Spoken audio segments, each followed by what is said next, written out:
ਜੀ ਕਿ ਸੋਚਾਂ ਲੋਕ ਚੁਰਾਵਣ ਲੱਗ ਪਏ, ਸੱਚ ਦਾ ਕੂੜ ਬਣਾਵਣ ਲੱਗ ਪਏ।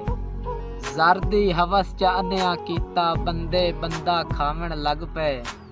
ਰਾਜ਼ਕ ਕੋਲੋਂ ਡਰਦੇ ਨਹੀਂ, ਉਹ ਭੁੱਖੇ ਅੱਗੂ ਚਾਵਣ ਲੱਗ ਪਏ। ਬੱਚੇ ਕਹਿੰਦੇ ਭੁੱਖੇ ਸੁੱਤੇ, ਕੁੱਤੇ ਦੁੱਧ ਵਧਾਵਣ ਲੱਗ ਪਏ। ਮਜ਼ਹਬ ਦਾ ਪਰਦਾ ਕਰਕੇ ਬੰਦੇ ਆਪਣੇ ਐਬ ਲੁਕਾਵਣ ਲੱਗ ਪਏ।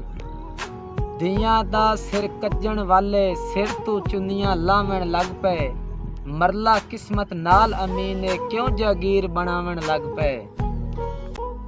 ਮੇਕੂ ਤੇਰੀ ਵਸਤੀ ਜੀਵਨ ਨਹੀਂ ਦਿੰਦੀ, ਜ਼ਹਿਰ ਵੀ ਪੀਵਣ ਨਹੀਂ ਦਿੰਦੀ।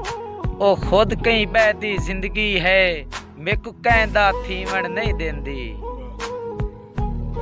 ਅੱਲਾ ਦੌਲਤਾਂ ਨਾਲ ਨਵਾਜ਼ਿਆ ਹੀ ਸਦਾ ਰਹਿ ਸਰਦਾਰੀਆਂ ਕਰਦਾ, ਤੇ ਤੇਰੇ ਸਿਰ ਵਿੱਚ ਸੂਰਜ ਖੁਸ਼ੀਆਂ ਦਾ ਯਾਰ ਹਮੇਸ਼ ਉਭਰਦਾ।